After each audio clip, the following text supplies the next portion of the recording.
बिस्मिल्लाहिर्रहमानिर्रहीम। अस्सलाम वालेकुम नाज़रीन, आप यूट्यूब चैनल देख रहे हैं। मैं इमरान ख़ान हूँ। एक तरफ आज़ाद कश्मीर में इंतखाबात के नताइज बनाए जा रहे थे और दूसरी तरफ लाशें गिराई जा रही थी। ये हम मकबूजा कश्मीर के बारे में हमेशा ख़बरों में सुनते आए थे कि इलेक्शन हुआ मकबूजा कश्मीर में और लाशें गिरा दी गई।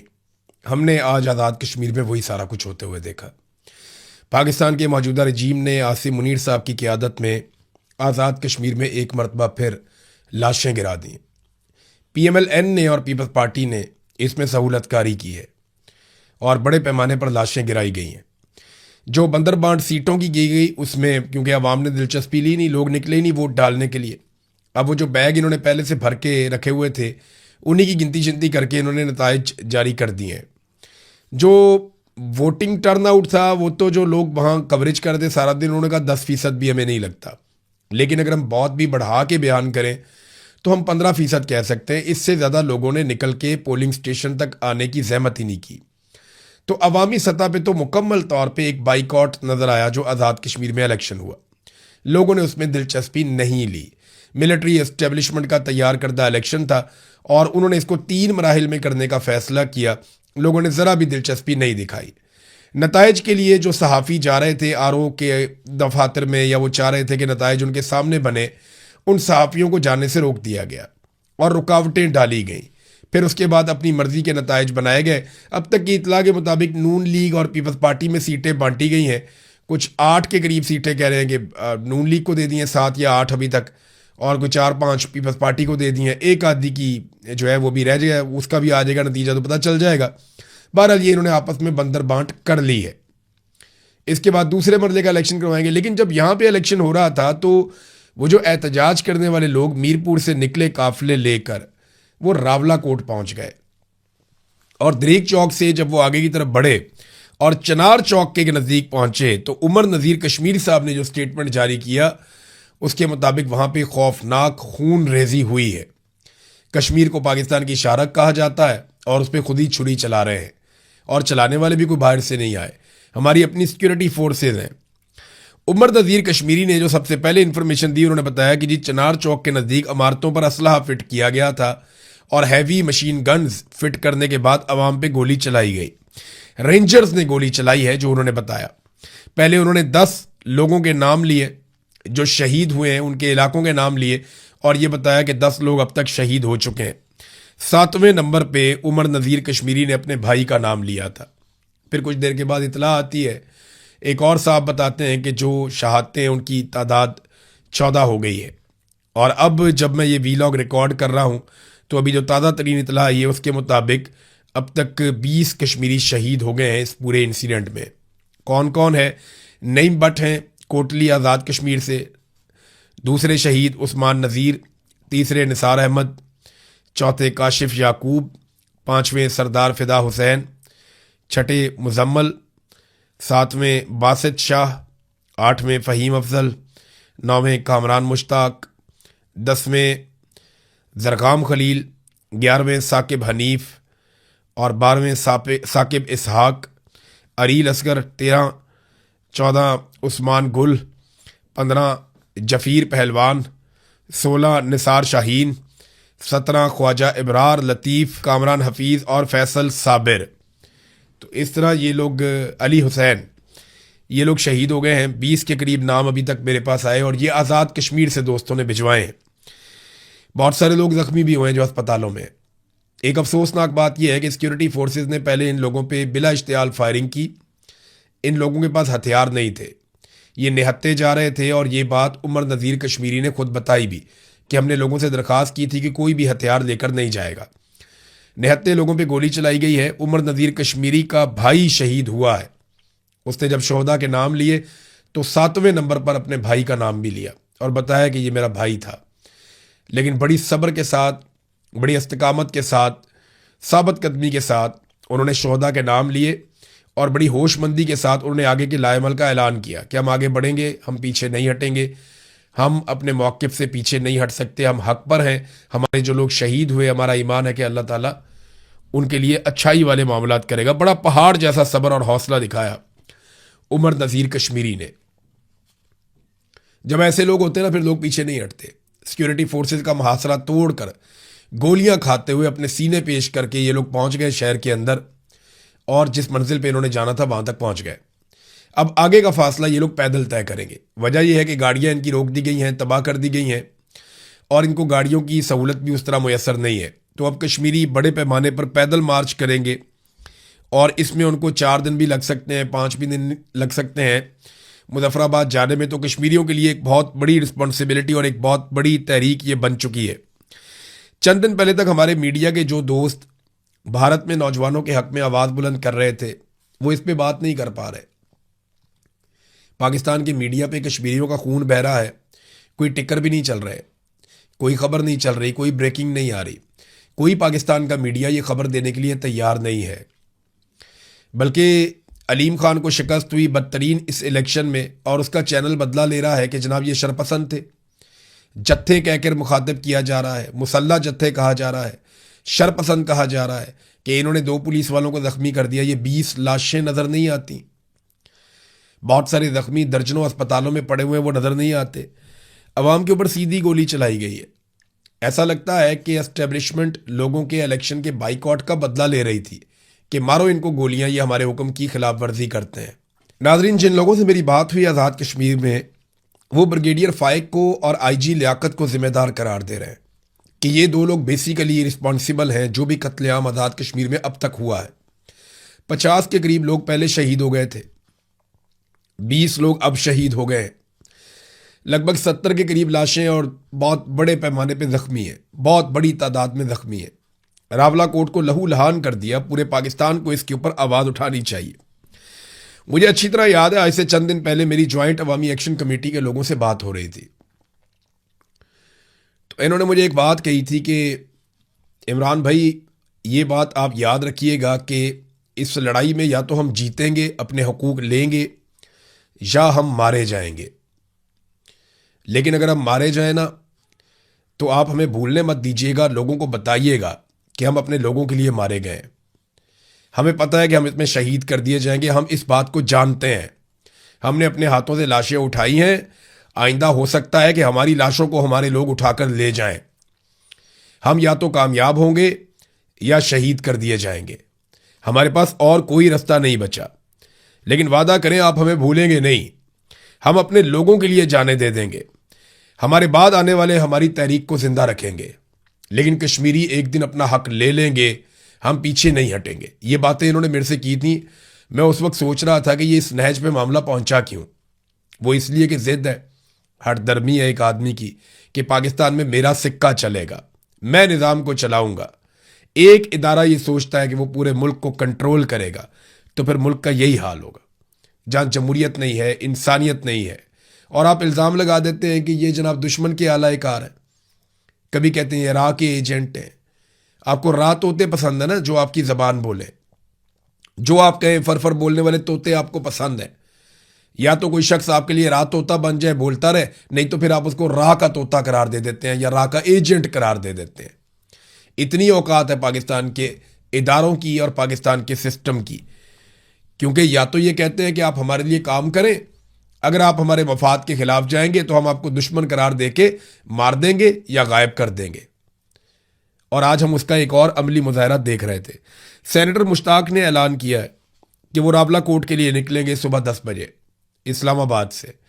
तो लोगों को उनके साथ जाना चाहिए। अब होना ये चाहिए कि अवाम को एहतजाजी रैलियां निकालनी चाहिए, आवाज़ बुलंद करनी चाहिए।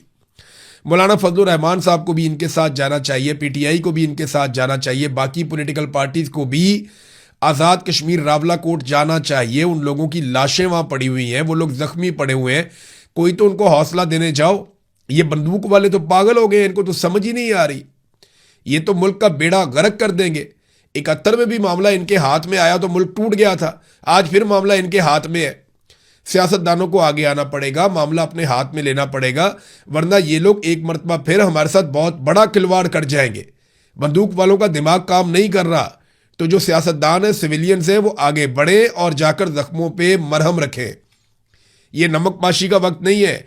अवाम को एहतजाजी रैलियां करनी चाहिए, ताजरों को खड़ा होना चाहिए, ट्रांसपोर्टर्स को खड़ा होना चाहिए, वकला को इस मामले में एहतजाज करना चाहिए अपनी अपनी अदालतों में, तालिब इल्मों को बाहर निकल के आवाज़ बुलंद करनी चाहिए। ओवरसीज पाकिस्तानी बल्कि मेरा उनसे रब्ता हुआ, वो बहुत बड़े पैमाने पर एहतजाज प्लान कर रहे हैं।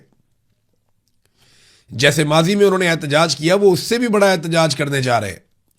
उनका यह कहना है कि वो अपने भाइयों को इस मुश्किल वक्त में अकेला नहीं छोड़ेंगे। सोशल मीडिया पे आप जरूर आवाज उठाएं, जितनी आवाज उठा सकें, थोड़ी उठाएं, ज्यादा उठाएं, लेकिन आप सोशल मीडिया पे भरपूर आवाज उठाएं। जख्मियों को अस्पतालों में जाकर इलाज नहीं करवाने दिया। वो जो जख्मी लोग अस्पतालों में जाते थे, अस्पतालों के ऊपर भी कब्जा किया हुआ था कि लाजमी बात है इनको गोलियां लगेंगी, जख्मी होंगे, ये अस्पतालों में आएंगे।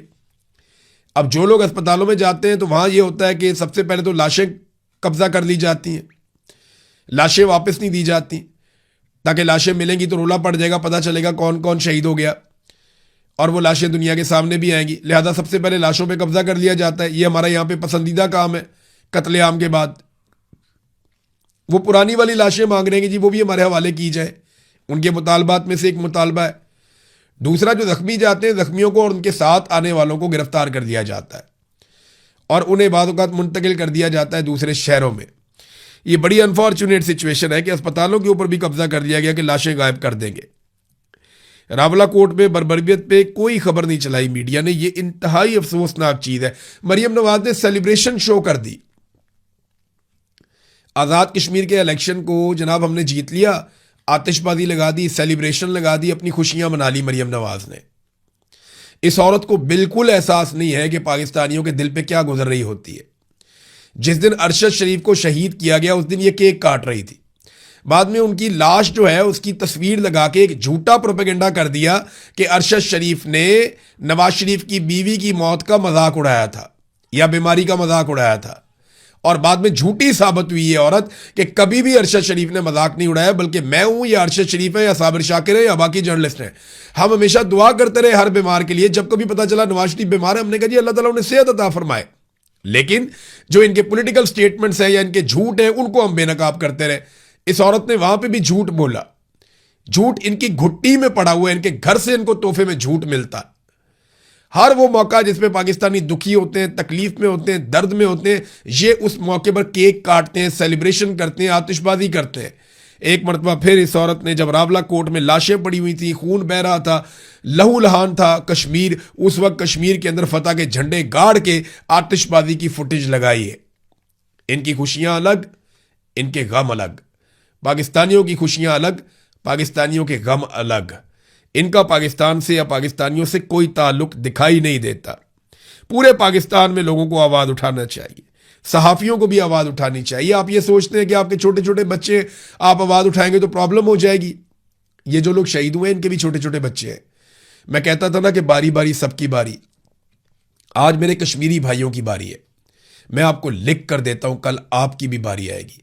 ये पंजाब के एक एक शहर में घुसेंगे और एक एक जगह पे तबाही फेरेंगे। वो DW न्यूज़ ने जो डॉक्यूमेंट्री छापी है ना, उसके इंटरव्यू सिर्फ आप निकाल के सुने और पढ़ें, आपके रोंगटे खड़े हो जाएंगे कि किस तरीके से पाकिस्तान के पूरे निज़ाम पे पाकिस्तान की मिलिट्री एस्टेब्लिशमेंट ने कंट्रोल कर लिया है। मुझे जो उसका मेन मुद्दा है उससे मुझे इख्तलाफ है कि पाकिस्तान का जो एटमी प्रोग्राम है वो बहुत ख़तरे में है। मुझे लगता है कि वो गैर ज़रूरी है और ये पुराना प्रोपेगेंडा है। लेकिन पाकिस्तान की मिलिट्री एस्टेब्लिशमेंट ने पाकिस्तान की पूरी इकॉनमी को कंट्रोल में ले लिया है, ये बात बिल्कुल ठीक है। वो पाकिस्तान के सबसे बड़े बिजनेस करने वाले लोग हैं। पाकिस्तान में सबसे वसी कारोबार उन्हीं का है और आज उन्हीं का कंट्रोल है सारी चीज़ों के ऊपर। कोई उनका कारोबार में मुकाबला नहीं कर सकता। ये बात हकीकत है। तो जो कुछ हुआ आज रावला कोर्ट में, वो बदला था मीरपुर में लोगों के वोट ना डालने का। ऐसा दिखाई देता है। लोग तो नहीं हारे, लोग तो फिर भी जा रहे थे। इन्हें लगा गोलियां खाने के बाद लोग भाग जाएंगे। नहीं, लोगों ने गोलियां खाई, जख्मी उठाए, लाशें उठाई और फिर दोबारा मुहासरा तोड़कर वहां पहुंचे जहां वो जाना चाहते थे। कश्मीरियों को 70 साल से लड़ने की आदत है। वो लंबे अरसे से लड़ रहे हैं। वो आपको पीठ दिखाकर नहीं भागेंगे। बात को समझिए। आपको समझ नहीं आ रही, ना आपको बांग्लादेश में समझ आई, ना आपको बलूचिस्तान में समझ आई और ना आपको कश्मीर में समझ आ रही है। और आपकी कम अकली की कीमत हमेशा पाकिस्तानियों ने चुकाई है। पाकिस्तानियों को चाहिए कि इनको अब रोके, इस सिलसिले को बंद करवाएं। नादरीन, ये एक और खबर है, ये देना इसलिए ज़रूरी है कि आलमी मंडी में इस वक्त जो पेट्रोलियम मसनूआत की कीमतें हैं वो लगभग 10% कम हो गई हैं, क्योंकि 2-3 दिन से जंगबंदी है। जुम्मे वाले दिन डोनाल्ड ट्रंप ने कहा था कि अब आपने ईरान के ऊपर अटैक नहीं करना, तो जुम्मा हफ्ता एतवार जंगबंदी रही। तो अब जब नई कीमतें आई हैं वीकेंड के बाद, तो 10% तक कीमतें गिर गई पेट्रोलियम मसनूआत की। पाकिस्तान में सरकार ने यह किया था कि रोज़ाना की बुनियाद के ऊपर पेट्रोलियम मसनूआत की कीमतों का तयन किया जाएगा, ताकि जंग के असरात फौरी तौर पर अवाम पे मुंतकिल किए जाएं। कीमत कम होगी तो फ़ौरन कम करेंगे, बढ़ेगी तो फ़ौरन बढ़ाएंगे। अब ये जो आलमी मंडी में कीमतें कम हुई हैं, इनके नतीजे में लगभग 40 रुपए के आसपास फौरी तौर पे पेट्रोलियम मसनूआत की कीमतें कम होनी चाहिए थी, 40 रुपए के आसपास। और अगर आप लेवी और टैक्सेस शामिल कर लें तो लगभग 150 रुपया तो फौरी तौर पे कम हो जाना चाहिए था। लेकिन पेट्रोल की कीमत 1 रुपये कम करके डीजल की कीमत 3 रुपये मजीद बढ़ा दी गई है। जब आलमी मंडी में 1% कीमत बढ़ती है तो ये पाकिस्तान में 4% बढ़ाते हैं। जब आलमी मंडी में 10% कीमत कम होती है तो ये पाकिस्तान में बहुत कम, 1% से भी आधे से आधा जो है ना, यानी आधे से आधा फीसद जो है वो ये इन्होंने कम की है। लेकिन डीजल वहां पे बढ़ा दिया दोबारा से। तो ये किसी किस्म का रिलीफ अवाम को मुंतकिल करने पर तैयार नहीं है। इस वक्त जो अवाम की जेबों पे डाका डाल रहे हैं, ये पैसा इकट्ठा करेंगे और थोड़े अरसे के बाद एक रिलीफ दे के अवाम को कहेंगे देखिए जी हमने कीमतें कम कर दी। लेकिन उस वक्त तक ये अच्छी खासी जेबें आपकी काट चुके होंगे। नादरीन, एक मंजर मैं आपको दिखाता हूं। ये देखिए, ये डीसी लाहौर है, ये चेक करें आप बंदा। ये डीसी लाहौर है, इसका नाम है कैप्टन रिटायर्ड, फौज से रिटायर्ड है, कैप्टन रिटायर्ड अली एजाज। इससे मिलने के लिए अपोजिशन के रहनुमा गए, जिनमें अपोजिशन लीडर मोइन कुरैशी, सलमान अकरम राजा साहब हैं, शौकत बसरा साहब नज़र आ रहे हैं, दीगर लोग नज़र आ रहे हैं। ये अवामी मुंतखब नुमाइंदे पाकिस्तान की सबसे बड़ी पॉलिटिकल पार्टी के। और ये डीसी को आप देखें ना, ज़रा ये झूले ले रहा है अपनी कुर्सी के ऊपर, झूल झूल के। इसकी बॉडी लैंग्वेज आप चेक करें, ये देखें, चेक कर रहे हैं आप बॉडी लैंग्वेज। ये अवामी मुंतखब नुमाइंदों के सामने एक तनख्वाहदार मुलाजिम बैठा हुआ है, लाट साहब, या जिसे वो कहते थे कि गोरा साहब। गोरा चला गया, अपनी बाकियात छोड़ गया। ये देखें, चेक करें आप, क्या ये रवैया होना चाहिए एक सरकारी मुलाजिम का जो तनख्वाह लेता है टैक्स के पैसों से? और सामने वो लोग बैठे हैं जिन्हें अवाम ने मुंतखब किया कि आपने हुक्मरानी करनी है और इन सबको आप कंट्रोल करेंगे। ये आप रवैया चेक करें, ये तरीका वारदात आप देखें। यहीं पे मरियम नवाज को ज़मीन से पेन उठा के देकर सल्यूट मारते थे। ये मिलिट्री एस्टेब्लिशमेंट का फैलाया हुआ गंद है। अब ये बेचारा डीसी ये इसीलिए ये हरकतें कर रहा है, इसको पता है कि अगर मैं ऐसे करके यूं करके अगर मैं ये एक्शन नहीं लगाऊंगा तो कल को जनाब मेरी पेशी हो जाएगी, मुझे एजेंसियां बुला के कहेंगी भाई तुम पाकिस्तान तहरीक इंसाफ के लोगों से अच्छे तरीके से क्यों मिले। यहीं पे अगर कोई और लोग बैठे होते तो आप देखते सामने चाय के कप पड़े हुए होते, बाकायदा उनकी मेहमान नवाजी कर रहे होते और बड़े अदब के साथ बैठा हुआ होता, और वो जारी भी कर देता है एनओसी के जनाब आप जलसा कर लें। 5 अगस्त का जलसा है, पीटीआई को कहाँ इजाज़त मिल रही है तो हम सब जानते हैं। नादरीन, सुहेल अफरीदी का एक पैगाम भी आ गया, और ये जो पैगाम सुहेल अफरीदी ने दिया, उसने कहा जी 5 अगस्त को शाम 6 बजे पेशावर टूल प्लाजा पे हम फैसला कौन जलसा करेंगे। और सुहेल अफरीदी ने कहा कि ये जलसा सेमीफाइनल है और फाइनल जो है वो उसके बाद होगा, और बड़े अहम ऐलानात हैं जो पाकिस्तान तहरीक इंसाफ करेगी। और फिर उन्होंने बताया कि इमरान खान साहब, बुशरा बीबी की सेहत बहुत तशवीशनाक है, उन्हें आइसोलेशन में रखा गया है, मुलाकातें बंद कर दी गई हैं। ये वो सारी चीज़ें जो हम पहले से जानते हैं। मुकदमात का क्या हाल है वो भी हम पहले से जानते हैं, उन्होंने बताया। उन्होंने कहा मैं इमरान खान का नुमाइंदा हूँ, अवाम ने इमरान खान के नाम पर वोट दिया। खैबर पख्तूनख्वा में उनका विजन नाफिज करना अवाम का मैंडेट है। तमाम आइनी और कानूनी रास्ते इख्तियार करने के बाद एहतजाज ही वाहिद रास्ता बचा है। 2 साल से एहतजाज नहीं किया, फिर भी मुलाकातों पर पाबंदी बरकरार है, तो अब उन्हें एहतजाज करना होगा। वो कह रहे हैं जिसकी हम तैयारी कर रहे हैं। मामला ये है कि इमरान खान का नुमाइंदा हूँ, इमरान खान का विजन नाफिज करना है। तो इमरान खान ने तो ड्रोन हमलों से मना किया था, इमरान खान ने तो मिलिट्री ऑपरेशन से मना किया था। तो ये तो आपने खुद कहा था कि जो फौज को ऑपरेशन का इख्तियार देता है कानून, वो हम ख़त्म कर देंगे, वो भी आपने ख़त्म नहीं किया। तो इमरान खान ने जैसे हुक्मरानी करने का कहा था वैसा बदकिस्मती से इन लोगों ने किया नहीं। बहरहाल देखते हैं जलसे में क्या ऐलान करते हैं और उसके बाद किस सिमत में आगे बढ़ते हैं। अब तक के लिए इतना ही। अपना ख्याल रखिएगा, अपने इस चैनल का भी। अल्लाह हाफिज़।